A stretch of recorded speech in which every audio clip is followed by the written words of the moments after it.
Good morning. I'm Tracy Melnick, Councillor for Division 6. I'll be now calling the meeting to order at 9 o'clock for June 15th, 2020. I'd like to welcome everybody and advise that this meeting is now in session. I do acknowledge, though, that at this time, Councillor Kabasiak is trying to call back in. She was dropped off the call earlier. So if staff can look for that, but we will start our meeting at this point. Due to the COVID-19 pandemic, Parkland County is continuing our practice of holding virtual meetings and will conduct this meeting using electronic communication under the provision of Parkland County's Meeting Procedure Bylaw 2015-06 and Section 199 of the Municipal Government Act. We will now proceed with today's Committee of the Whole meeting, and I will start with calling with today's roll call. I will ask that each member of council by division confirm their attendance by saying present, along with stating your name and division again for the record. So I'm just going to, okay, we looks like we have Councillor Kabasiak once she puts her camera on. Councillor Kabasiak? Yeah, thank you. I was disconnected, so I'm back. Thank you. There you go. Okay, so we'll start with Mayor Shagas. I am present. Thank you very much, Madam Chair. Division 1. Councillor Annalisa Jensen, Division 1, present. Division 2. No Division 2, Madam Chair, but Councillor Kabasiak, Division 3, present. Oh, I'm so off it already this morning. That's okay. We're right, making it work. Division 4. Daryl Hollins, Councillor, Division 4, present. Division 5. Joe McNabb, Division 5, present. So we have a full complement of council today. I would like to ensure that everyone has their telephone or microphone muted unless you're being called upon to speak. The following procedure measures will be followed to ensure transparency and fairness. Each time a committee member speaks, we will either ask that they state their name followed by their division, or the chair will acknowledge them as well. The chair will read out each agenda item and ask the Chief Administrative Officer to introduce the matter. Each committee member will be asked to provide comment on the agenda item, and they will indicate by raising their hand that they wish to do so.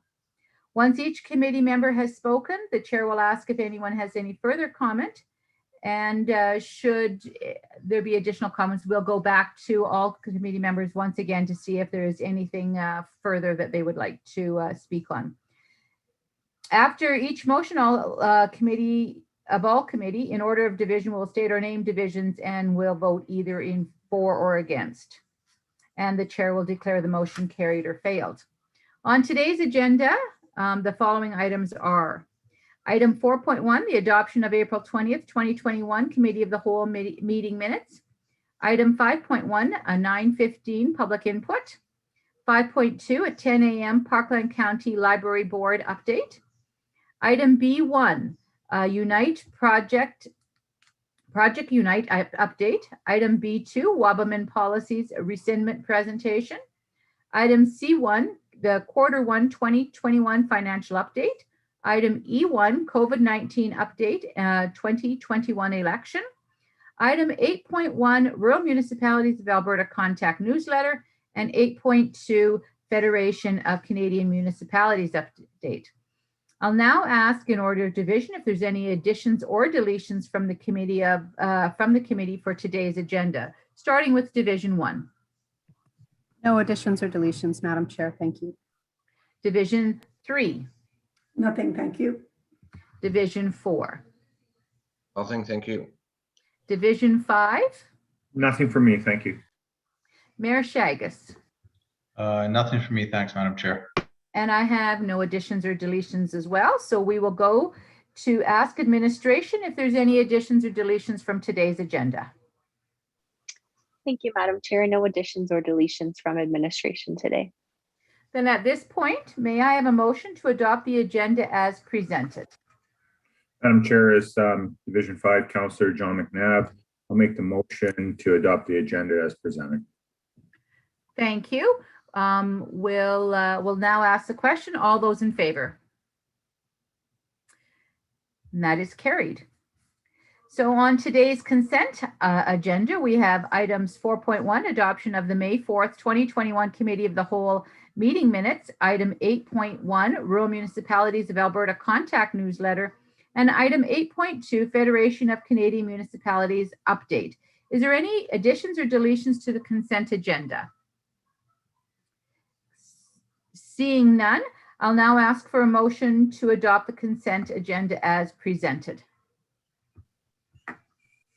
Madam Chair, Councillor Anne-Lisa Jensen, Division 1, I'll make that motion. Thank you. All those in favor? And that is carried. With that, Ms. Swain, we would like to move to B1, if your staff is ready for item B1. Thank you, Madam Chair. I'd like to invite Mark Fitch, Director of Strategic Initiatives, along with support from Robert Broussard, IT Project Management Contractor, to present the Unite update and answer any questions that the committee may have. Thank you. Thank you, Mrs. Swain. Robert, did you just want to pull up the presentation?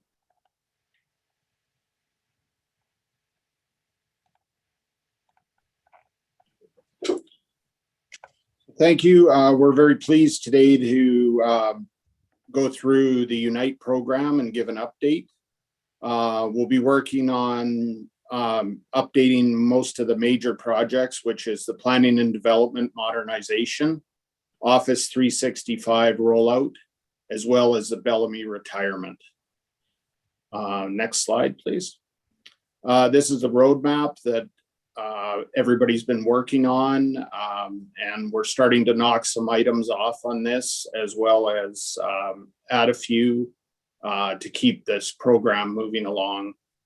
And with that, I'll turn it over to Mr. Broussard, and he will go into more detail on the major projects that we're working on.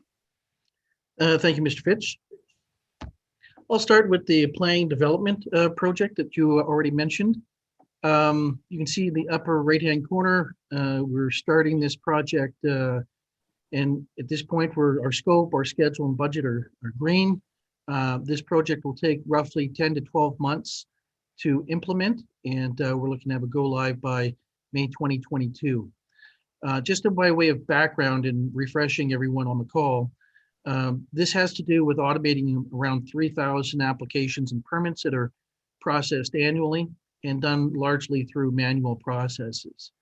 So at the beginning of the year, the Unite Committee went to RFP, went through a competitive process, and selected a vendor. The vendor is called CityView, and there was a variety of software modules that were purchased in order to digitize the manual processes, which really means putting those online and making those accessible by the public instead of having to come into the Parkland County office. So just by way of footprint, that means being able to apply for permits and inspections online. Property information is going to be available there. There's going to be a mobile component for inspectors to be able to do their field inspections, take pictures and upload them. And of course, there's going to be a portal so people can book inspections and so forth, and be able to review electronic plans digitally instead of having to send your plans in through paper. The markup happens by Parkland County planning staff, and then it gets delivered again in a manual way. So that's kind of what the footprint looks like, and where we are at this point is we've secured the vendor. We've got a contract with them. We're starting the project planning, and we're going to be going through process workshops starting here in the July time period, and then a configuration will be happening after consultation with the planning and development people in the fall, and by which case by early December we're going to be starting the testing phase. And so that testing and training and so forth will take us between January and roughly April, May of next year. And so that's a little bit where we are on that project in general. I did include a couple of screenshots in a minute that I'll get to show you some of what that could look like. But I also wanted to add this slide here. So to give you a flavor of what some of the net benefits will be to the county. So CityView is owned by a company called Harris Computers, and CityView is implemented around 50 implementations across Canada and several in BC, and I think they have about 6 implementations in Alberta. So some of this is taken from their experience. So for example, in the city of Airdrie, their permits were down from 23 days to 10 days. So we're looking to have improvements around the administration time and the approval time. Accessory permits, you can see, was way down by having everything digitized and online for people. The city of Grove, Ohio, they have a large footprint in the US as well. And you can see some of the metrics there talk about the reduction of people coming to the front counter for inspections and permits, as well as permit inspection cancellations. That's all done through online or a mobile app. And just a little more flavor around the number of permits that in Collier County, Florida, lots were submitted through the portal. And with this, you can see there's money, time, and paper, amongst other things, in addition to better customer service. Just 2 more slides. So I talked about the digitize, being able to do the plan markups. This is from CityView. It's a screenshot. It shows that these plans can be submitted digitally to Parkland County, and then the staff just sit at their computers and are able to bring up the plan in a PDF format or whatever format and be able to mark that up and send that back out through email very quickly. So turnaround times are going to be faster, and the planning department people are looking forward to that. Other type of things, just again, to give you a bit of a flavor, we'll give you a demo further along once we get further into the project. But at this point, I'm just giving you a flavor through screenshots. This one happens to be a new capability of scheduling inspections online for residents. So you can see right now, you don't have to call up customer service. You'll be able to go to the Parkland County website, say, here's my permit, I'd like to schedule an inspection, and that goes back and forth electronically. Next project that's underway right now is Microsoft Office 365 in the cloud. And what that means is, many of you on the call will know, right now staff engage with their files and business systems through something called VMware. It's a thin client environment that's had its challenges over the years. So that's essentially being faded out and being replaced with an Office 365 suite where you can get your files from anywhere. You don't have to log in through VMware. That's the direction we're headed in the longer term. And to facilitate that, there's 210 new laptops that'll be arriving roughly in July to better support mobile workforce and standardized equipment. So what that means is folks will be able to work off of these laptops at their houses, depending on what happens with COVID or other variants, and they'll be able to use those laptops in the office once things are reopened. So there's a big change management piece here as we're changing the way that people work, but it's been received, I'd say, quite well. And it's actually leveraging your enterprise office agreement that you weren't using all the pieces and tools that came along with that. At this point now, the county's making strides to use the whole suite. So you could say sweating that asset better. All right, the Bellamy retirement. As you know, we had the big payroll project last year, which was one of the big pieces to get off of Bellamy. That's a AS400 system that you'll recall is 27 years old. So there's a few remaining pieces. That includes the utility billing system. That's, as you know, for your water and solid waste. So RFP's has gone out and it's being evaluated by the business. As you know, anytime we replace something, we go through a competitive process, and that's where we are on the utility billing system. So working with with the folks in Public Works on that. Cashiering is another. Mr. Oh, Mr. sorry. Broussard, I'm just taking a quick check. How much longer on your presentation? We are at 9:15 for public input. I have about 4 minutes or 3 minutes, but I'm happy If to. we could maybe then take a quick break and we'll Sure. just go to public input, and I apologize for the interruption. That's fine. Okay, so it is 9:15 and on our agenda, we do have public input. I do know that we do have one member of the community that wishes to speak. So at this time, I'd like to welcome everybody. The public input is an opportunity for where a committee of the whole welcomes the public comments, which are very important to us. Well, our practice has been that we won't be entering into dialogue at our time. We appreciate the members taking time to advise committee of your concerns, and staff will take these matters under consideration and be getting back to residents. So at this point in time, I do know that we have Mr. Ken Manning that would like to speak. Just looking to administration. Are you prepared already yet for Mr. Manning to enter into public input at this time? Councillor Melnick, I do see Mr. Manning in the room, so yeah. Okay, Mr. Manning, you are unmuted and you are on the camera. Well, and please take this as your time to address a committee of the whole. Thank you. Okay, thank you, Madam Chairperson and Mayor and councillors for allowing me to address you today. I'm Ken Manning and I own number 4 First Street East in Fallis. The reason that I'm here today is that the water in your ditch doesn't drain. It backs up onto my 100-foot row of trees and is killing them. This has been an ongoing problem now for the past 8 years. And just last year, you came up with a solution that I thought was wonderful. You're going to drain the water through a culvert across the road into a walkway.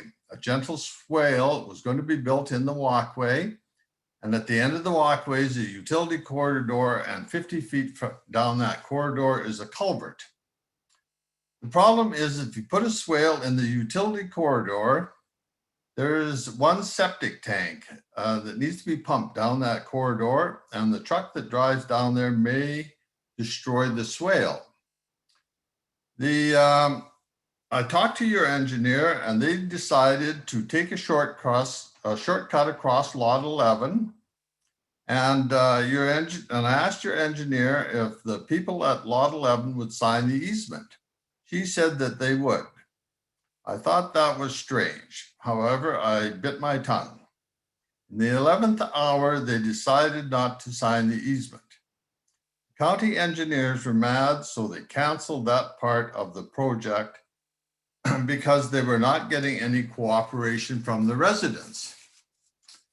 And that they also canceled the building of the boardwalk that was to be built down that walkway. I'm asking the council to direct the county engineers to come up with an alternative plan that would not encroach on Lot 11 and would include a swale down the utility corridor to the culvert. The swale could be made truck-proof in many different ways. The truck in question does have an alternative route to the tank, but the client would have to move his car. I'm also asking the council to go ahead with building the boardwalk as planned. This boardwalk on a sunny Sunday afternoon is used over and over again by as many as 70 people and 10 dogs. I can supply the names of the dogs if you want. This is all I have today, and I am open for questions and comments. Thank you, Mr. Manning. And as indicated, we will look to administration in the future to provide committee with an update as to your concerns. And but we do appreciate you taking the time right now. I know that There has been some work done on the file, as you indicated, but we will look back to administration in the future. So I see a nod from Ms. Swain on that. So thank you again, Mr. Manning, and we appreciate you taking your time. Mr. Broussard, we'll go back to your presentation, and I very much apologize for interrupting it partway. It's hard to determine the timing 100% with that. So if you would like to continue with that. Yep, thank you very much. I was talking about the final pieces of the Bellamy system, which is your legacy system that's used for a variety of purposes. We finished the update on the utility billing piece, and on the cashiering function and tax and assessment function. Right now, the project initiation is taking longer than planned due to some of the change management efforts on the Office 65 project. So we're still in the planning phase to get the RFP out, at which case, once we have that, we know we've got a vendor replacement for that, we'll start the standard process of project initiation, execution, and all the planning that goes along with that. Next slide. There we go. So in conclusion, the projects are being initiated according to plan and budgets. Positive results are being seen with our Office 365 rollout, and governance on the Project Unite Steering Committee remains high, and that committee is made up of the general managers and some other key personnel that meet every 2 weeks to review progress, issues, and risks. And that cadence hasn't changed since the beginning of the Unite project. Madam Chair, that's the end of my formal presentation. Open for questions. Thank you very much, Mr. Broussard. Mr. Fitch, did you have anything further before I go to committee? No, we'll open it up for questions and comments. Okay, I'll look Thank you. first for a motion to put the item on the table. Madam Chair, Councillor Phyllis Kabasiak, I move that the Project Unite update be received as information. Thank you very much. And if we could stop screen sharing. So there, thank you very much. We can see everybody. Just looking to committee. If there is any comments or questions, please raise your hand. Looking, no comments or questions. Oh, Councillor Kabasiak. Thank you, Madam Chair. To Mr. Fitch and Mr. Broussard, Council did have a discussion. And I realize this is a work in process, and we've been ironing out issues as we move along. We have councillor action requests, and the overall intention is that we are able to respond quicker to our residents. Not only are we having issues with on the councillor end, from it being a cumbersome perspective, it also appears to be cumbersome from a staff perspective. And if you could just comment, I know we did highlight that with Ms. Swain, and she was going to be working with her staff to see how we could make this more customer friendly and staff friendly as well, so that councillors are able to respond. When people are coming to us with questions, they're hoping for a quicker route to getting a response, whatever that may be, to their question. So could you just give us an idea of how we're streamlining and making that more customer friendly? Thank you. Mark, do you want me to respond to that? Sure. Okay, thank you, Mr. Fitch. Yeah, so this was highlighted to us recently by some of the executive administration, and we've got a working session scheduled for this Thursday with the Unite program. So there's a formal presentation, if you will, by one of the executive administration people that work on the council action requests, at which case we'll be taking a look at their issues, their work practices, ensuring they have the proper training, proper reports, and so forth. So it was raised and it's being reviewed. We've got a lot of I think flexibility to be able to address some of those likely issues. We've found in the past sometimes it's related to training, and that has to do with adoption of things. So we're taking an itemized list again this Thursday, and then be actioning that accordingly. You're welcome. Mayor Shagus, I see you have your hand raised. Thank you, Madam Chair. Couple of questions that I have. The first has to do with the City View program. So I'm wondering, staff, and I appreciate the presentation and the inclusion of some of the comments from municipalities and organizations that are utilizing this. So it did reference that the City of Airdrie has utilized City View. I'm wondering if our staff have spoken directly with their peers at Airdrie to learn firsthand of their experience. And Mr. Broussard, you mentioned we're purchasing a number of modules. So I'm assuming there's ability to purchase ones that best suit the requirements and the needs of the organizations. So are they adapted and customized for the end user, so for Parkland County in this instance? Because I'm just curious, it's going to be roughly a year and a half before it's operationalized. So I'm just a little bit curious as to the system itself, whether we've had conversations, maybe some learnings that we can take from City of Airdrie's experience. And the other question I have has to do with the tax and assessment system. It says there's some, I guess, delays in getting that done because changes with the change management. Could you just be a little bit more specific as to what those changes were and why they were identified, and maybe they were identified early in the process, I'm not sure. And perhaps most importantly, are there any additional associated costs with some of those changes? Thank you. Okay, so let me start with your first item here, Mayor, is there was, as part of any of the software evaluation and selection process, what's done is typically an RFI, then RFP. And during the RFI process, which we did have on this particular initiative, we did go out and solicit input from a variety of City View organizations locally. So Fort Saskatchewan actually has City View. So we had a meeting between the leaders in the planning department at Parkland County and that group. We talked to the City of Leduc, which also runs City View.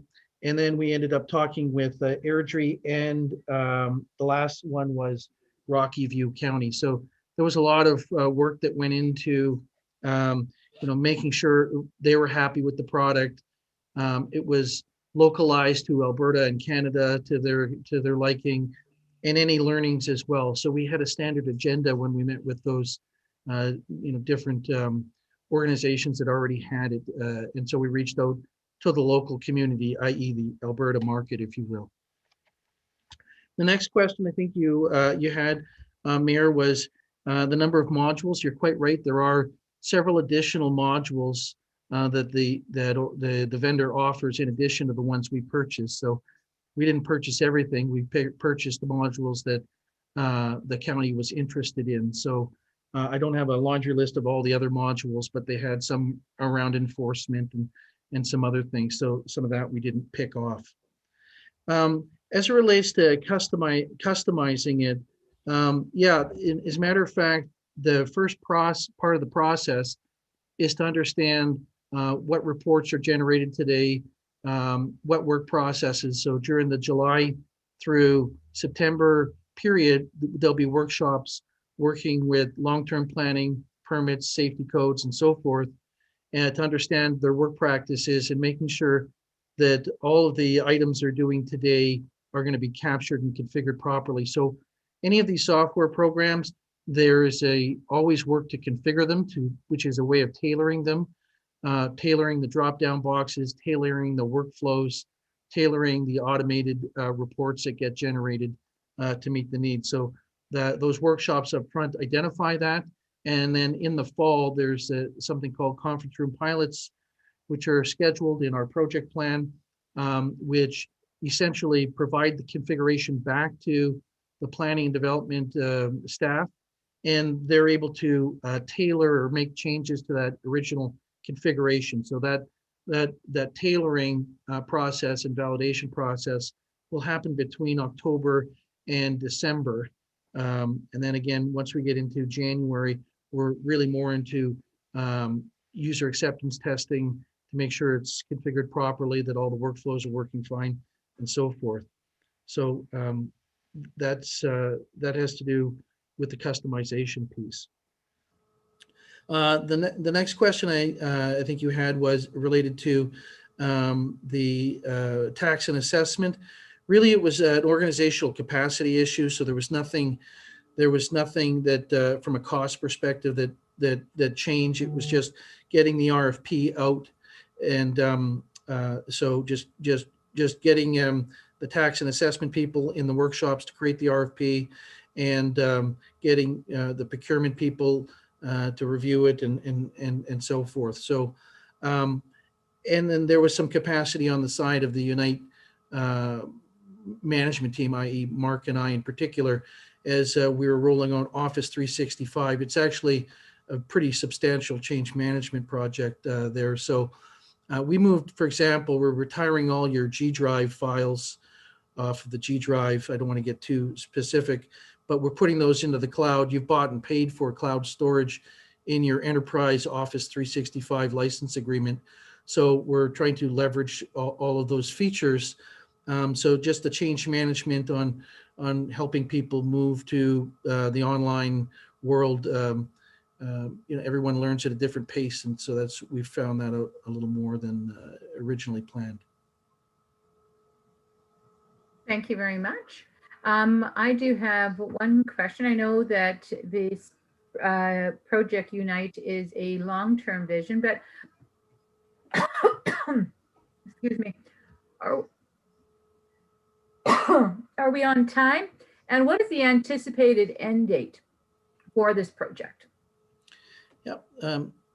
Thank you, Madam Chair. So we try to start our presentations with a bit of a recap. So if you'll remember from kind of slide 2 of the presentation, we give you the Gantt chart. And so we've picked some of them off. And what's on that plan right now takes us to 2022 or something like that.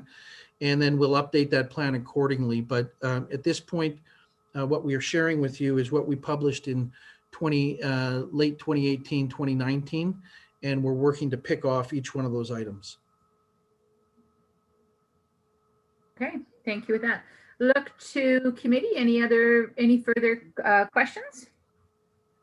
Seeing none, we do have a motion on the table from Councillor Kubasiak, and all those in favor. And that is carried. With that, Ms. Swain, can we move to please to item B2, Wabamun Policies Rescindment Presentation? Thanks. Yeah, thank you, Madam Chair. And just on the last item, there may be some questions from council or the public on the 210 laptops that were purchased to support remote work. And so as part of the MOST grant from the province, that was one of the funds that we used for these laptops. So just a clarification on that piece. But I'll move to item B2. So we have Avery Dawes, who's our municipal projects co-op student, and he's joined us to present the Wabamun Policies Rescindment. And myself and Avery are prepared to answer any questions the committee may have. Thank you. Hi, everyone. Good to see you. As Laura has said, I'm here to present on the policies that we are planning to repeal at council on July 13th. It's fairly straightforward, so I'll just get right to it. We are going to be removing policies in a few categories. The first category, and these are categories that were set by the Village of Wabamun, and this is how we have received the policies, and so we're just dealing with them as we've received them. So first we have the community services policies, and that involves the program registration and refund policy, Coal Diamond Sports Park policy, arena user policy, the Coal Diamond camping area policy, Jubilee Hall policy, public art policy, major event permit policy, and noise permit policy.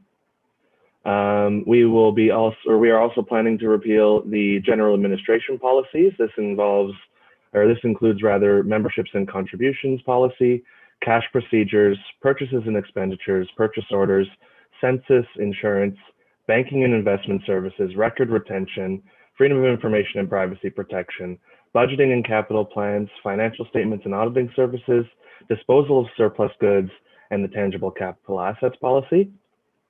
We are also planning to repeal legislative services policies. These include expenditures not included in the budget policy, council benefits, administration office hours, proclamations, council remuneration, and public administration, and also the public works policies, the snow removal policy, crack filling policy, pothole repair policy, and the unsightly policy, and finally the water and sewer policy utility service connections. I know that's a long list and there are a lot of names said there. You can find the list in the Legistar file and in the motion. And if you have any questions about any specific ones, that's totally fine. I'll just note that on all of these policies, we have received feedback from the relevant departments, and Parkland County has either a policy or an internal process in the department to account for all of these things. So much of this is just a housekeeping matter. But if you have any specific questions about policies, I'm more than happy to go into a little bit more detail. Thank you very much, Mr. Dawes, for your presentation. I do acknowledge that we have Councillor Kubasik that wishes to speak, but before that, if we could have a motion to bring the item onto the table, please. Thank you, Madam Chair. Councillor Darrell Hollins, Division 4. I move that the Wildman Policies Rescindment presentation be received for information as presented. Thank you. Councillor Kubasiak. Thank you, Madam Chair. Appreciate the presentation and the lengthy list of policies that you certainly have ownership and are reviewing and rescinding with this presentation to council today. And I recognize that, you know, there is that purview and there was Mr. Kuhn was involved with this through Optimum. I'm just wondering about working in harmony with our own legislative services manager.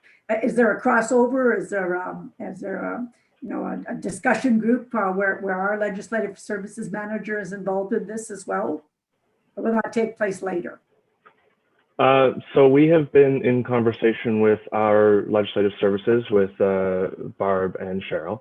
I'm not sure if I can go any deeper on that or if Laura has something to add about the specific arrangement with legislative services. Yeah, thank you, Avery. And through the chair to Councillor Kubasiak, our legislative services group has been quite involved in kind of the overall process and providing guidance.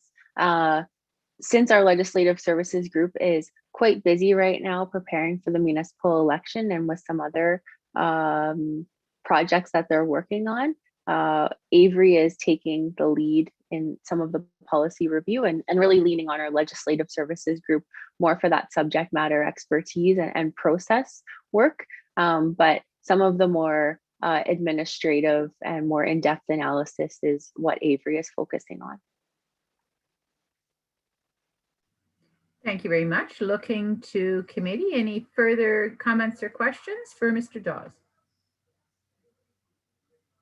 Okay, seeing none, just want to thank you very much, Avery, for all the work on it. We know that melding the two municipalities in together, there is a lot of work in the background. It's not just as simple of business as usual.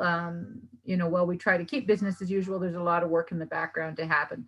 So we do have a motion on the table by Councillor Hollins. All those in favor? And that is carried. At this point, Ms. Swain, I'm going to ask yourself, would you prefer to go to C1 or E1, noting that we have about 20 minutes for your presentation before the 10 o'clock meeting? What's your preference? Thank you, Madam Chair. I believe I will ask if Jeff Dyke is on the line, and I think we could get through C1 within 20 minutes, but Mr. Dyke, do you agree? Yeah, we'd be happy to start with C1 now. Okay, perfect. So I'd like to invite Carolyn Zanko, Manager of Financial Reporting, along with support from Jeff Dyke, who's our Chief Financial Officer, Ebenezer Adji, who's our Manager of Finance Capital, and Francine Pitcher, who is our Manager of Finance Reporting. Sorry, and I'm just trying to scroll down here. And they are here to present the Q1 2021 financial update and answer any questions the committee may have. Thank you. Thank you. Good morning, Mayor and Council. My name is Carolyn Zanko, and I'm in the position of Financial Reporting Manager. The Financial Reporting Group will be presenting a condensed version of the financial update this quarter. The county's new chart of accounts and financial reports went live on May 31st, and we expect to further refine our reports to provide meaningful and timely information to council at the Q2 financial update in September and into the future. We appreciate council's understanding during our transition. So the reports being presented to council today are similar to two of the statements provided to council at year end, the statement of financial position and the statement of operations. The statement of operations being presented for Q1 includes more detail than the year-end statements, as we have segregated the general operating activity, operating projects, and capital projects into 3 distinct sections to provide meaningful comparisons for council. We have also included a second budget column to the 2021 Q1 statement of operations. There is the 2021 approved budget, which is the budget that would have been approved by council on April 13th, 2021. The second budget column is titled 2021 amended budget. This is the budget column that you would have seen in previous quarterly financial presentations. The column includes, of course, the approved budget, but also any approved funding after the approved budget, whether that be contingency funds or via RFD. So, and just talking to Wabamun operations as well. So on December 9th, 2020, the province of Alberta approved Order in Council 386202, dissolving the village of Wabamun effective January 1st, 2021.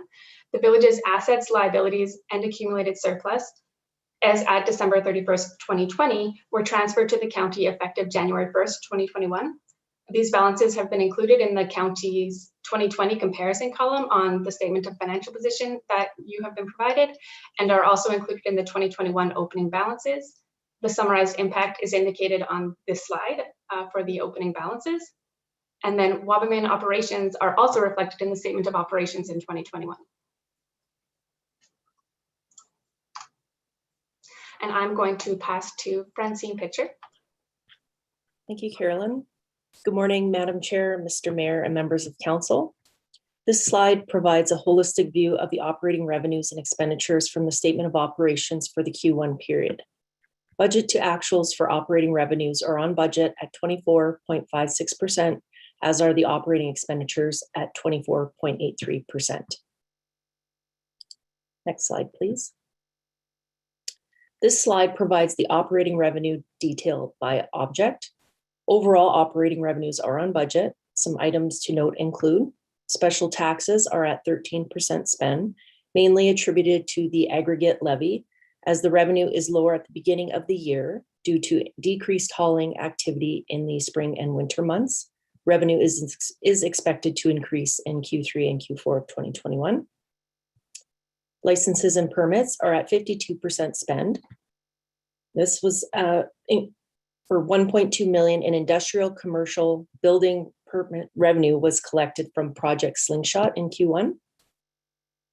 Penalties are over budget as bylaw rates levied in the first quarter of the year are higher.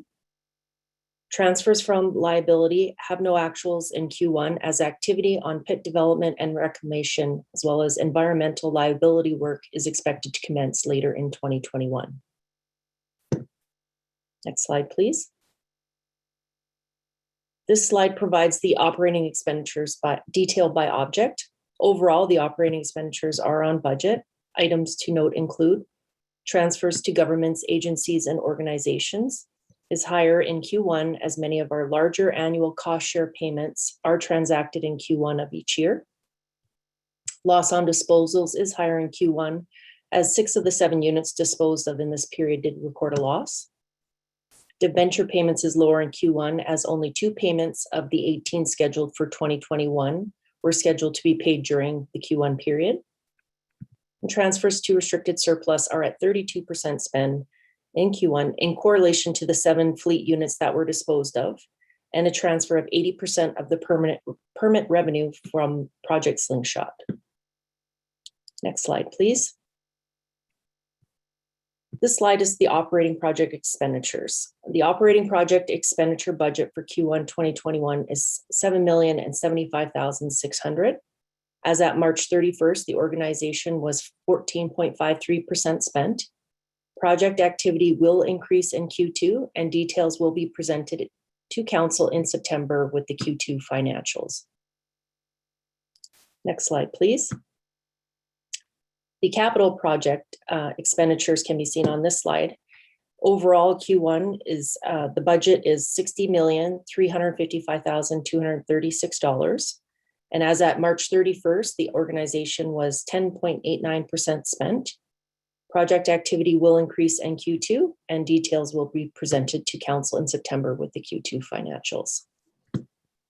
I'll now pass it back over to Carolyn Zenko to continue with the presentation. Thank you. So the next slide here is the effect on the tax rate. So as of March 31st, 2021, there have not been any resolutions that would impact the future municipal tax rate. Continuing with the contingency funds slides, so 20% of the CAO contingency has been allocated. 4% of the GM contingency funds have been allocated, and 0% of the capital contingency has been allocated. The next 3 slides provide details of projects that are funded from the various contingency funds. So this slide is an update of the utilization of the CAO contingency during the first quarter of 2021. As mentioned at the beginning of the presentation, the utilization of contingency funds are included in the 2021 amended budget column of the Statement of Operations. The reclassification of contingency funds can be seen in the operating expenditures, salaries, wages, and employee benefits and other expenses lines, as well as the operating projects, contracted, and general services line. There have been 2 approved utilizations of the CAO contingency in 2021 for quarter 1. The total CAO contingency remaining as at March 31st is $398,000. For the GM Operations Services contingency funds, there have been 2 utilizations of this contingency. The total remaining as at March 31st was $312,564. And there has been no utilization of the capital contingency, so the remaining balance is still the $1 million.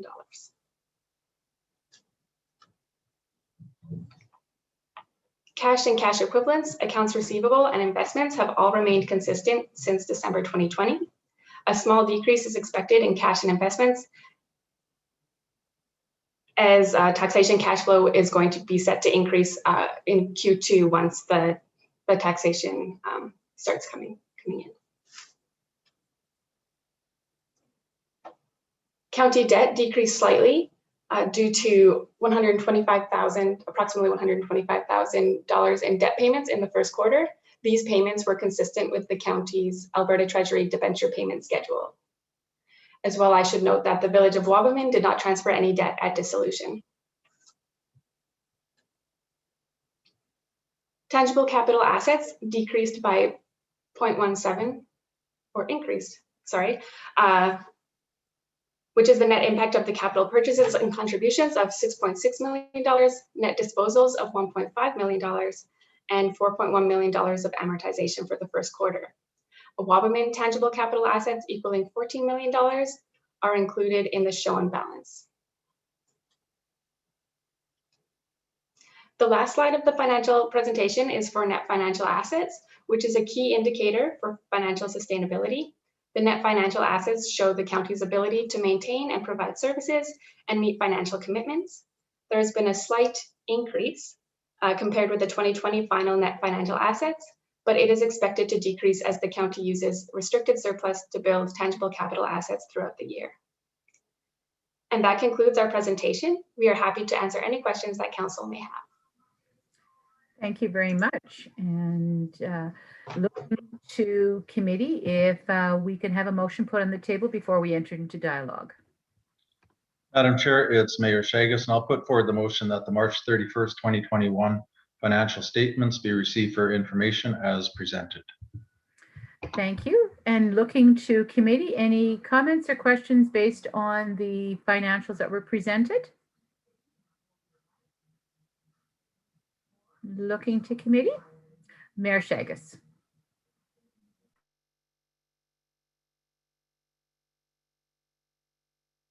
Thank you very much. Sorry, a little challenge there to get my mute button.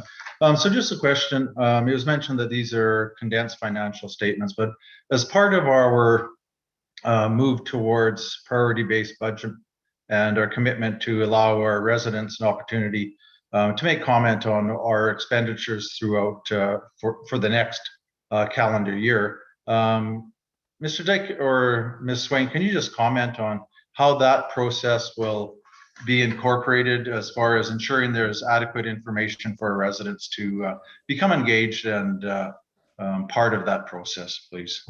Thank you. And through the chair to the mayor, I will defer that to Mr. Dyke, as I believe he has some information on public engagement as part of the process. Through the chair to the mayor as well. Excellent question. Something we're very excited about. And the answer comes in two parts. As far as priority-based budgeting itself, we are putting together a public engagement piece this summer to walk the public through the different priority themes that council has established and have the public provide comment on how they would like to allocate resources to each one of those priority themes to give us a better idea through the budget process of where resident priorities are. As far as the financial information itself and the presentations go, also very exciting. We did go live, as Ms. Zanko had mentioned, with the new reporting structure. What this new reporting structure allows us to do is actually provide reports based on each and every service that the county offers. We weren't historically able to do that. So now we can tie together the different programs and services, the priorities that the public places on those different programs and services, and the costs associated with running each one of those programs and services. So quite exciting, quite cutting edge for municipalities, for any government entity actually to have the ability to do that. And we are excited through this 2022 budget process and through the year end and continued quarterly updates to council to present new information that is valuable and aligned to what we want to see and meaningful to public, more understandable than maybe it has been in the past. So hopefully that answers your question. Yes, it does. And Madam Chair, if I could just one other question. And this is, I think, just for the benefit of our residents as well. On page 8 of the presentation under capital project expenditures, it indicates just under 11% of budget has been allocated as of the end of Q1. And I think most people do recognize that construction starts quite often. You try to get through construction after we're beyond the winter weather, because the costs are a little bit less. Can you just touch on some of the specific projects that will be part of that $60 million budget for 2021, please? Thank you.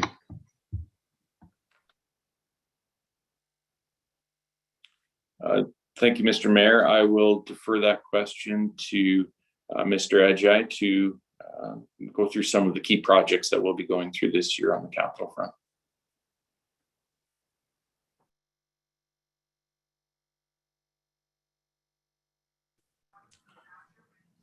Thank you very much for the question. As you did pointed out that we will see a lot of capital projects picking up later in the year. So that's the first point. The second point is that mostly we have invoicing coming later. So invoicing lagging behind actual progress. So the 10% does not really represent the actual progress made on capital projects. Capital projects have advanced more further than the 10%. In terms of specific projects, I will pull through the list, some of the key ones, starting from our Unite project. So our Unite project is a key part of one of our internal projects, getting our system, as was discussed by Mr. Fitch and his team. So that is a significant portion of our internal, some of our internal projects. We also have some information services project that is also internal and going on. A significant part of our project is also our fleet management project in terms of asset replacement. That also constitutes a significant portion of our project. Another portion is our PMO project, which is mostly some of our big projects. If council will allow, I can walk through some of the significant projects that have been tailored for this year under our PMO department project. Pull that one.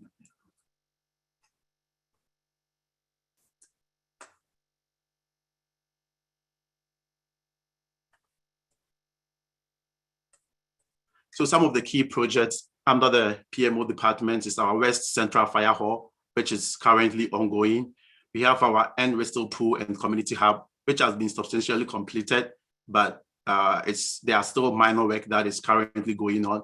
I think the PMO office give update to council regularly, but it's a project that is also going. We have the Parkland County Transfer Station, which is also ongoing this year. And we have the Atchison Fire Hall rehabilitation, which is also a project that has been budgeted for this year. In addition to this, there are numerous road projects that our engineering department is taking as well. If council desire, I can walk through some of the road projects as well.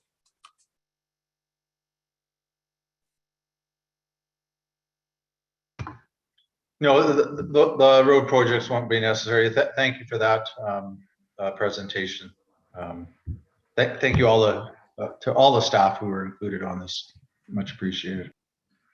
So I do have one question as far as the fire hall in Wabamun, the progress on the fire hall.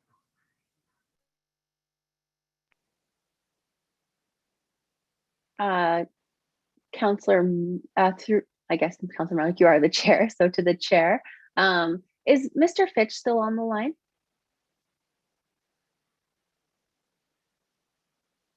It does not. No, he's not. Okay. We can always get that update at committee after too. So yeah, that would be great. I do have some information on the fire hall, but I would rather wait to ensure that's accurate information. Yeah, that's fantastic. Mayor Chagas. Yeah, just one other project I'd like to bring to the attention of our residents. And although it's not a significant project in regards to the budget, certainly it will provide services and amenities to the residents in the region and beyond. And that's the boat launch on the south side of Lake Wabamun, which will take a lot of pressure off the existing two major boat launches, which is in the hamlet of Wabamun and the provincial park in Kapaswan. So very pleased to see that moving forward. And I think there'll be a lot of excitement when it is opened and certainly utilized by residents throughout the Edmonton metropolitan area. Thank you. Thank you very much. So we do have a motion on the table from Mayor Chagas, looking for the last moment to committee. Is there any further questions on the financial statements? Seeing none, all those in favor? And that is carried. Thank you very much to Ms. Zanko, Mr. Dyke, Ms. Pritchard, and Mr. Ajay for that presentation. So we have about 2 minutes before the 10 o'clock, just confirming with Ms. Gardner and Ms. Bazinski. My understanding is that, oh, so she is with them. Okay, so we can start right now. It appears that all members are present, so for the library meeting, and we are 1 minute away. So Ms. Swain. Thank you, Madam Chair. Our 10 a.m. appointment is a presentation from the Parkland County Library Board. Please welcome our guests, Kathy Gardner, Manager, Cheryl Bazinski, Treasurer, and Sarah Latetta, who is the Board Chair. And so I will pass it over to the group to begin their presentation. Thank you.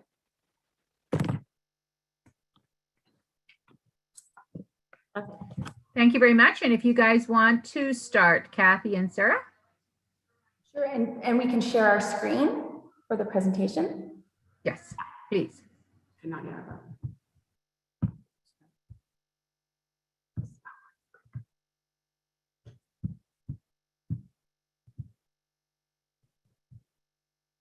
Okay, well, good morning, everyone. On behalf of the Parkland County Library Board and staff, we thank you very much for the opportunity to present our budget and library activities to you guys today.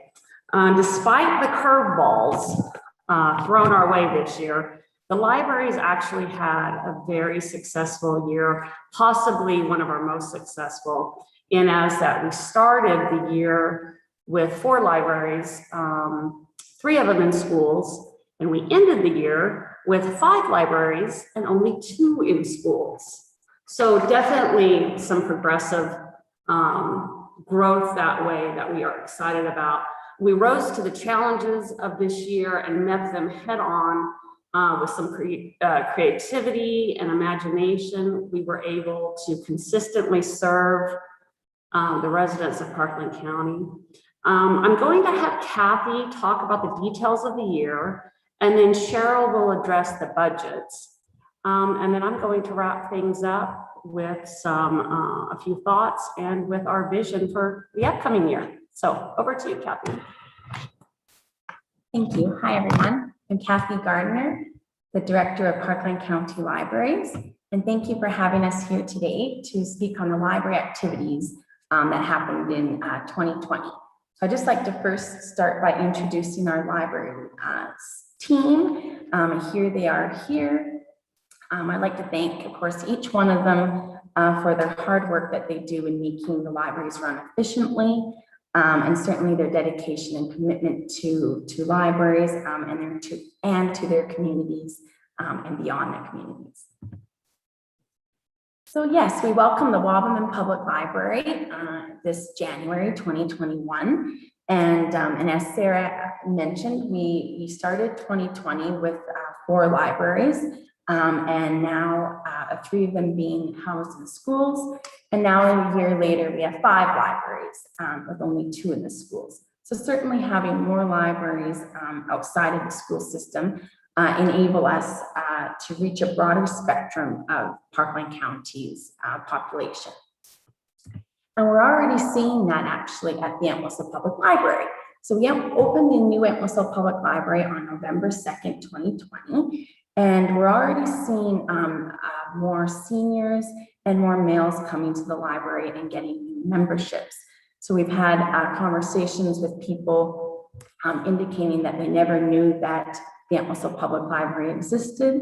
As well, we've had conversations with people that are just now really excited to have a library in the new space, just a little more comfortable, less barriers than walking through the doors of the school. So we welcomed so far, since we've opened on November 2nd, 23 new members, and we've had 61 additional renewals to the library in Entwistle. And here is a snapshot of our annual report for 2020. And this includes the numbers in here include Wabamun Library as well for 2020.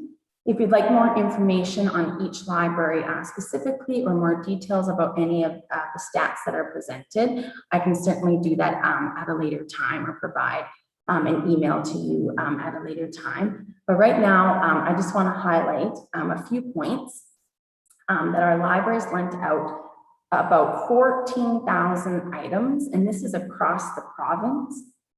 And this is a testament to our popular collection. This is a testament to the staff and ensuring that their collection is new and relevant, and it's certainly sought after by people in various communities throughout the province.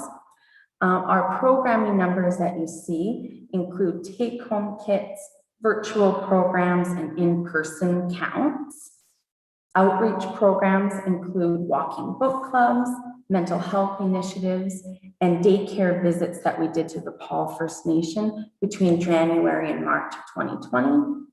Promotional events include Meet the Teacher nights, and there was some breakfasts in the fall, as well as some farmers markets that we were a part of. YRL did an overall count of their libraries and provided some statistics to us. So there was an overall decrease of 30% amongst all the libraries in YRL of print materials, of circulation of print materials. But there was a staggering increase in uptake of ebooks and e-resources. So our ebook checkout specifically at our 5 libraries rose 25% in 2020. And here's a sample of just some of the e-resources that our patrons can access. And you can see that the total uses for 2020 nearly doubled, or in some cases over doubled.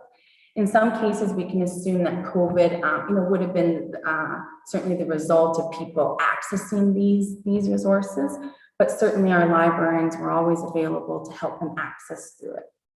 The numbers really portray what library patrons were accessing during this year. And this slide is actually showing particularly one e-resource, the lynda.com, which is an online database that provides training, classes, and tutorials. And this is a slide that's showing the top 10 that our patrons would have accessed in 2020. And you can see that it's certainly all about kind of maintaining their career, getting comfortable with Zoom and Office platforms. So certainly, a snapshot of what was happening currently in the day. So we'll be using this list as a guide for our future programming and certainly digital initiatives that we want to provide in the future. I wanted to highlight our library hotspots, our winning library hotspots program, our award-winning library hotspots program, because fortunately we had these in place. So this past year reminded us how important the internet is.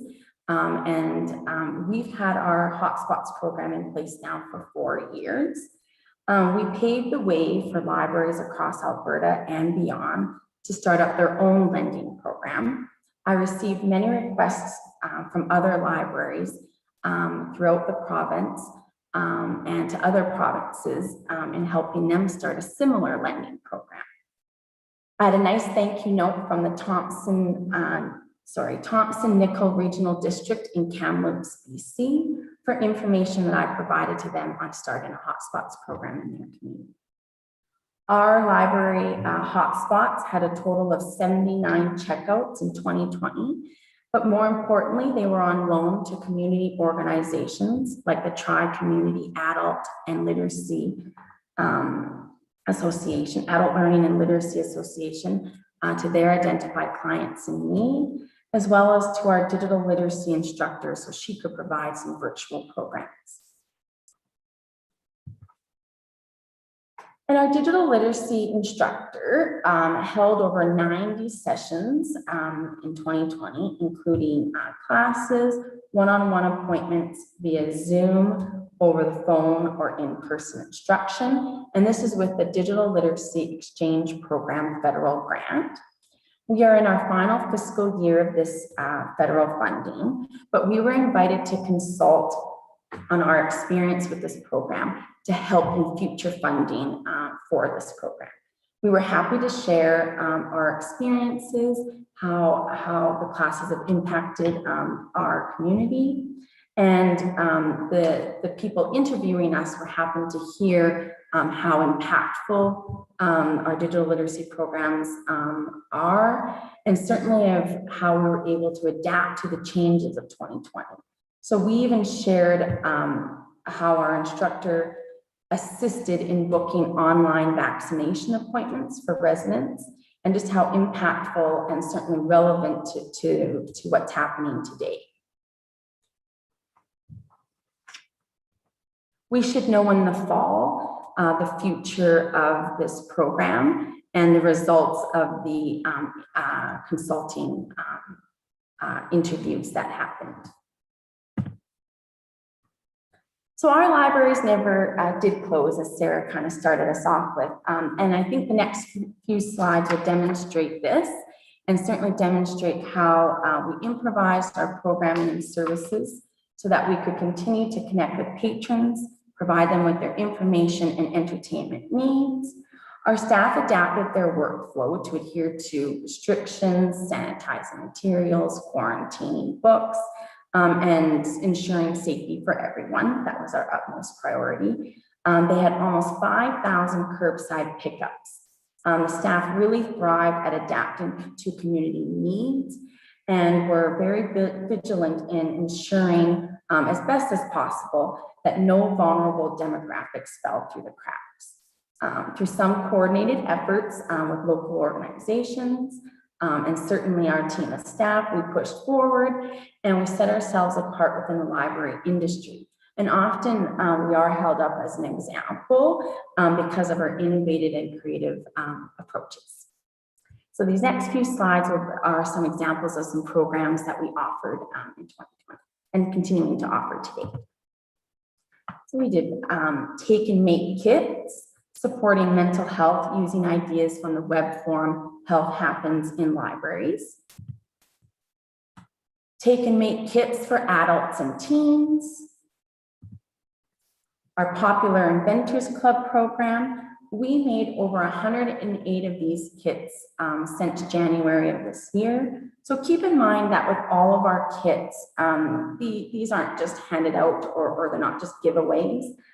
They really do resonate with our patrons as they have to seek them out and register for them. So they can register by phoning the library or register online. So this is definitely showing a desire and a need. And basically just acting as like our in-person programs. So we make as many kits as people register for. We have walking book clubs at Chikaku and Hassey Lake. And here are some heartfelt comments from participants of our walking clubs. And these clubs brought people together, in a time where we were to be apart. So they were very, very impactful for our community. It was actually at our walking book clubs where our puzzles became such a hot commodity. Participants even exchanged their own puzzles with the friends. And so that definitely created some, certainly brought people together and created some connection there. But it also brought families together, taking the puzzle home and doing it together at home. And, we gave them something to activate their mind. I mean, maybe instead of, watching TV or binge watching Netflix or something, these puzzles certainly became very, very successful and very important this past year. And this is a new adventure for us, our new podcast, The Small Town Banter. And this, in order to expand our online presence, just so we could reach a broader audience, certainly stay, very current, relevant, another means of providing some connection to people in a non-traditional way. Lights came off there. This is exciting for us. Our new podcast and the Small Town Banter. Our whole online presence actually exploded because of the fun content that we provided and just the time that we took to put into our online platforms. So such as Facebook, we have an Instagram page. We created a PC Libraries from Home tab on our website. And this is just to make our e-resources more user-friendly, give patrons some information as to why they might want to access those, as well as now this new podcast. So there is a link provided here for you to take a listen to if you're interested.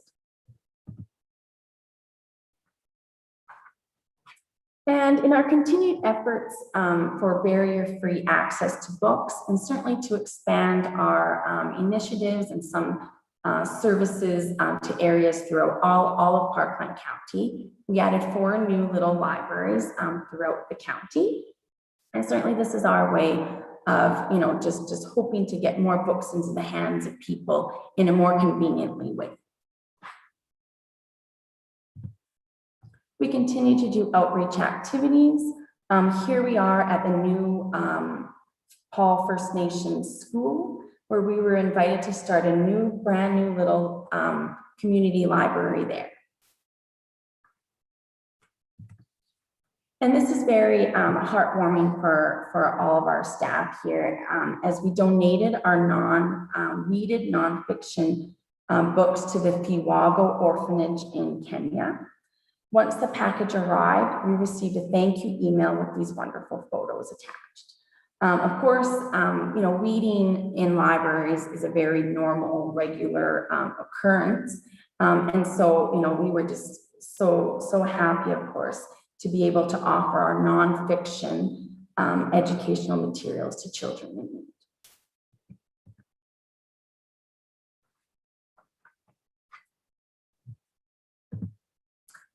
And just to finalize my portion of the presentation, there was a silver lining for us as we look back at 2020. We thought outside the box, we improvised and adapted, and we feel we overcame. It reinforced our ideas of busy hands, busy minds, so keeping our community active and stimulated. We offered puzzles and take and make kits. It reinforced the impact that our librarians have on their community in so many ways. But one such way is just carefully selecting materials for patrons. Certainly, we did kind of some of the work that patrons usually do by coming into the library and browsing for their materials. Now we're selecting those materials for them on their behalf.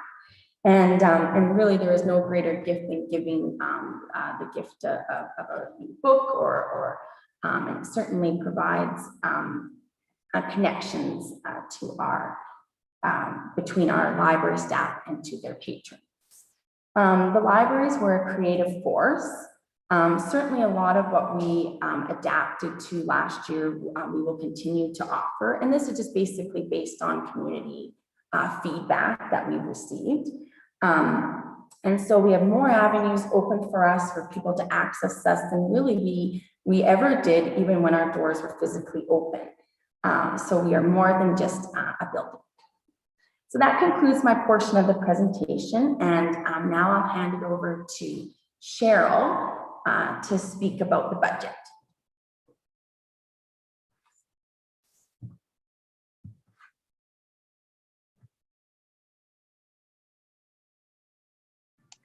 Cheryl? I'm here. Sorry, I'm a little challenged with my there I am. Good morning, everyone. I will speak briefly about the rolling budget for 2021, and then I'd like to make a few comments on going forward. So our outlet wages were budgeted, including extra staff that we would need for Entwistle. And since that didn't open until, the later part of the year, that's why it was over the budget. The partner libraries remain the same and will remain the same going forward. Now, the travel vehicle expense that we had, because we use a Parkland County vehicle for Kathy and Rena to use instead of paying mileage with their own vehicles. And there wasn't that much travel going between the outlet libraries. The professional development fees amounts were down because, of course, Jasper Conference didn't go. The YRL conference was canceled. And this is very important for the librarians to be able to meet all their peers, but unfortunately, that wasn't something that was going to be done this year. The board expenses have been kept down to 3.3% of the revenue. And a part of that, of course, would be because, we're having virtual meetings and not doing mileage. The staff appreciation has been included in the budget for years of service, which I understand the staff is very appreciative of. And now I would like to speak about the budget going forward, because in our annual operating grant, we have, of course, included Wobman, because they became part of our library outlets. And the wages and benefits, of course, have been increased to have James from Wobman included, and also have still included the full-time people that are anticipated to be needed in Entwistle. And one thing I just wanted to mention is the full-time staff get benefits and pension with the LIPP, but the part-time or casual and part-time people receive $1,000 a year as a health spending account, and that seems to be something that they're certainly using. And the outlet expenses, of course, have increased due to Wubman. We reviewed the 2020 statements from the treasurer, Susan, from Wubman, and Kathy increased the collection amounts because she feels that there was, needing some work done on the collection up to the Parkland County Library standards. So training and development, we did increase that because on the anticipation going forward that there will be the YRL conferences and also Jasper, hopefully. And the board expenses too, we kept down because I think we are quite enjoying these virtual meetings and not having to travel. But we would like to go visit all the other libraries, and I think that will happen possibly later this year. And the funding to the partner libraries will be reviewed at some point. We do need to look at the funding formula, and that will likely be done, if not later this year, the beginning of next year. And that concludes my part of the rolling budget. And I think going to Kathy, I think you guys' closing comments. Yes, this is Sarah. I wanted to just wrap things up with a few comments. First of all, we really appreciate the county's support of our libraries and keeping our libraries very stable so we can provide good service for the communities. We are very aware of budgets and trying to address the economic times we're living in. So we have been tapping into as many grants as we can get our little fingers on. Kathy's always researching and seeing where we might be able to tap into some extra monies for the libraries. Also this year, we started our Champions of Parkland County Library Society, which is an advocacy and fundraising group. So we have, big plans ahead of what they might be able to accomplish, and lots of really fantastic energy around that, that hopefully each and every one of our libraries will reap the benefits of this society. That leads me into some of our library board accomplishments. We really learned how to deal in a crisis situation this year, and the lessons we learned will not be forgotten. We have been taking very diligent notes on how to handle times of crisis, and learned a lot. Like I said, we developed our Champion Society. We also pulled together a policy committee, which was very needed, and they've done an excellent job in keeping our policies up to date and keeping them appropriate for the times that we're living in. Also, provincial guidelines were met, and our plan of service, which is kind of a lengthy document that kind of lays out where we're going over the next 5 years. We accomplished that as well. And speaking of the next year or two or 3 or 4, we have some going forward thoughts regarding the Wabanun Library location.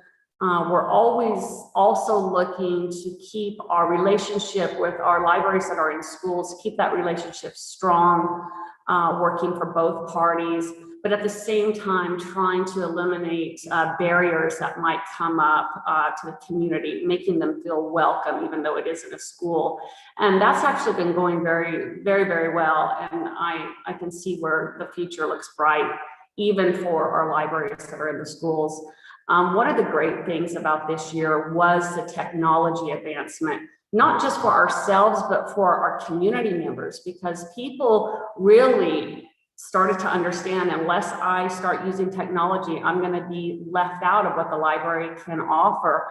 And so, as Kathy addressed in her presentation, lots of people were logging on, not even just to Facebook, but to a lot of our online services that are fantastic. And to see people take advantage of that was very exciting.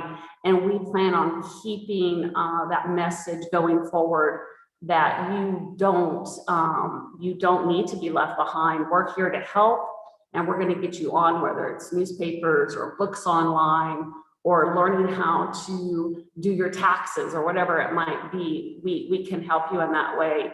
And that's going very well. Also providing some of the virtual alternatives. So our libraries are able to help people with Zoom meetings, exam proctoring, distance learning, which is becoming a big thing going forward. And then some of the things that our fantastic staff pull together, the walking book clubs and some of the kits, and really tapping into how to help people's mental health through this time. They were so successful. We're going to keep doing that. We're going to keep using nature and just good, I don't know what you want to call it, but companionship to help with the mental health of our community members. And yeah, we're proud of the year. And I guess if anybody has any questions, you can direct them to myself or Kathy, or if you have any questions about the budget, you can direct them to Cheryl. Thank you for your time. Thank you very much. And Kathy, if we can have you stop screen sharing so I can have the full complement on the screen of committee. Thank you very much. So with that, prior to opening up to comments and questions, I'll ask for a motion on the table for the first proposed motion. Madam Chair, it's Councillor John McNabb, Division 5, and I'll bring forward a motion that the Parkland County Library Board presentation be received for information and as presented. And I'll look to committee if there's any comments or questions at this time. Councillor Kabasiak. There you go. I think I'm unmuted. Thank you very much, ladies. Appreciate the presentation and all the information you've provided. I know myself, I've had to adapt a little bit with accessing library during the opening and closures and drop off and pick up and phoning on track system and whatnot, but it worked. Accessibility was there. A couple of questions I have. One is your numbers at the walking libraries. You've got the puzzle sharing in the little libraries. I guess the little libraries, I was interested in who was building those little libraries for you, but do you keep track? I represent Division 3 area, and there's been, during COVID, people are wanting to access nature, and there's been a huge number of people coming into Chicago area. So I wondered if you were keeping track, or if you've been able to do that at all, track of people using the walking, the libraries at particularly Chicago, but Kahassi Lake as well. Another question or comment, as a former Parkland School Division chair, I was trying to remember if I ever recalled a presentation from the library board coming to the school division. And it's been a while and I don't really remember, but I wondered if you'd considered that, because there's a lot of crossover in children's programming and literacy, certainly issues for parents. I wondered if you had considered making a presentation. I'm sure the trustees would be keen to hear update on activities of Parkland County Library. So I'll just leave those questions and comments. If you have answers, I'd appreciate them. Again, thank you. Thank you. I can respond to the first one if that's okay. Yeah. So yeah, thank you. So for our walking book clubs, people do have to register for them. So we certainly do have counts of those. The reason why we created, one at Hassi, like they started at Chicago, and then we created one at Hassi Lake. And then we've also kind of developed little walking clubs at each of the libraries. So even Entwistle has a walking group, and so does Tomahawk. But basically just because of the, the response that we received, we had to keep our numbers to 10 because of the outdoor restrictions at the time. So right now it's 10 people maximum at Chicago and at Hassi Lake. But we have waiting lists and certainly people, because it's also a book club as well, there is an online presence for that. So they are logging in once a month and kind of discussing the book that way too. So there's that forum where you can message back and forth. So we'll know if some people are, who's maybe coming to the walk or who's not. So then participants can, you know, if we know that maybe some people aren't coming, then that might open it up for more people to join. So anyway, it is capped at 10 for the outdoor program. Yeah. And as far as the school boards go, no, I don't think, not since I've been around, have we made a presentation. No. But it is certainly something we could look into. I know we've done a really good job in having a very good relationship with the principals of the school, which seems to be the most important relationship at this point. But as far as the school board, no, but it's something we could definitely consider. I'll make a note. Thank you very much. And I used to represent that division, and I'm south, and I should correct myself. I know better to say Hazy, and not Lake, so Hazy and Chikaku. I know those, and Coral. Thank you. Thank you very much, Councillor Kabasiak. Looking to other members of committee, Mayor Shagas. Thank you, Madam Chair. First of all, I just want to thank Ms. Gardner, her staff, and the board members for the exceptional work that they do running our libraries and offering the different programs and services, which are very well received and provide a great service to our residents and visitors to the library as well. So thank you for that.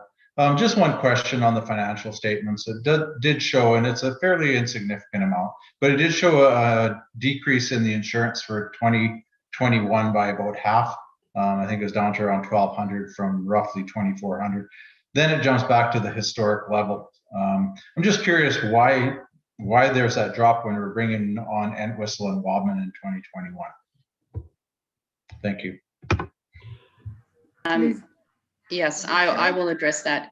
The insurance, this is something that we actually don't plan our insurance, and we don't ever see our insurance policies.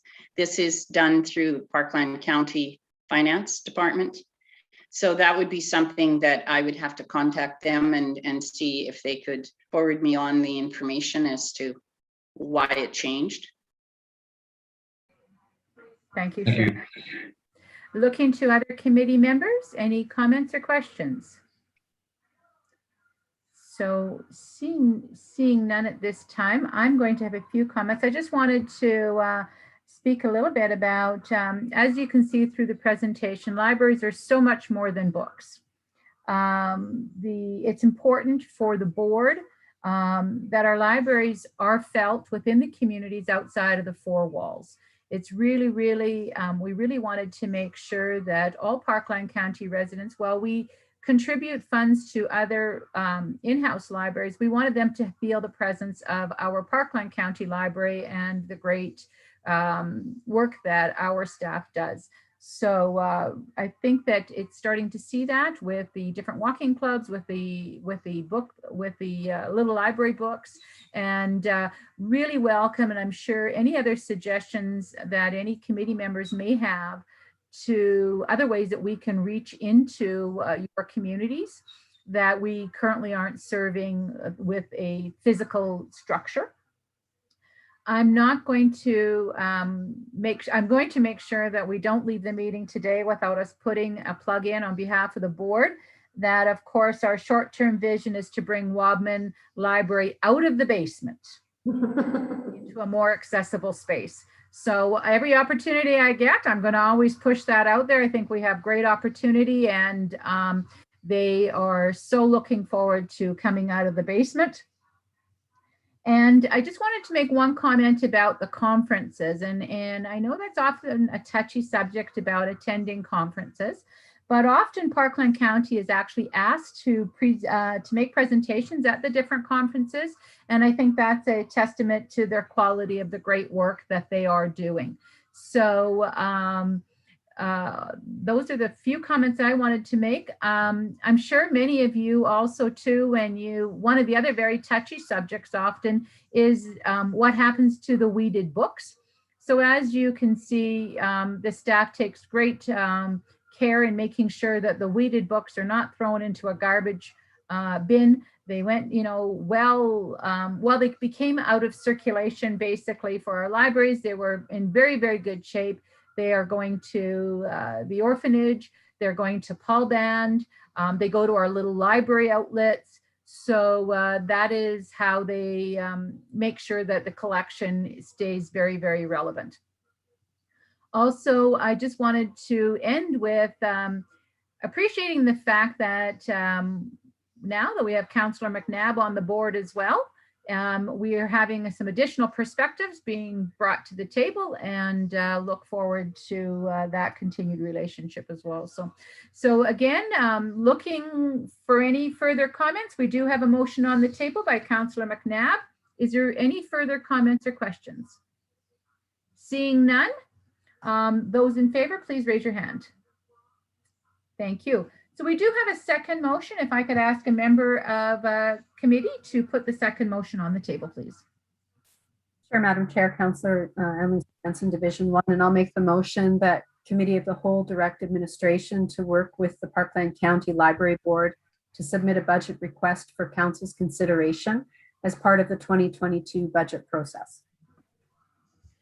Any comments or questions on this motion or anything of the presentation?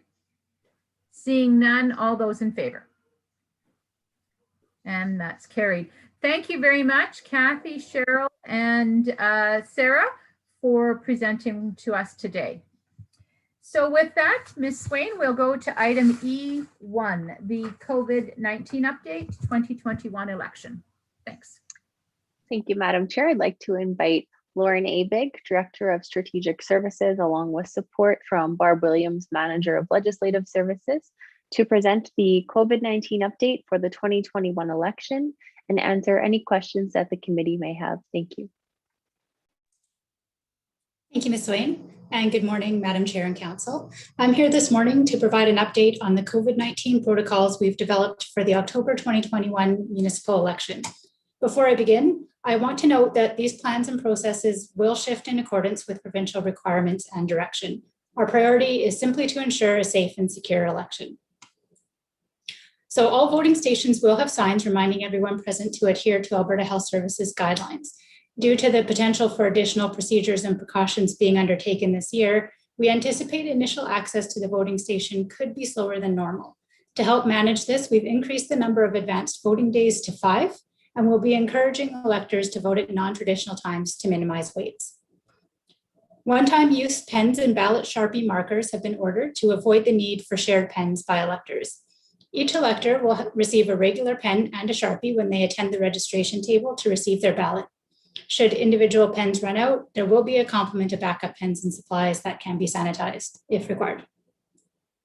Depending on Alberta Health Services guidelines, everyone at the voting station may be required to wear a mask while present, so adult and children's masks have been purchased and will be available to anyone not wearing a mask when arriving. Gloves will be provided for cleaning staff and will also be available for election workers if they choose. Hand sanitizer will also be available when entering and exiting the voting station. A review of flow paths in the voting stations has been undertaken, and crowd directional and distancing markings will be used at every site. Capacity limits based on Alberta Health Services standards on the date of the election will be adhered to, and electors will be encouraged to leave the voting station as soon as their vote has been cast. Additional staff have been planned to ensure the safe and efficient flow of people through the facilities and to assist with sanitizing throughout the day.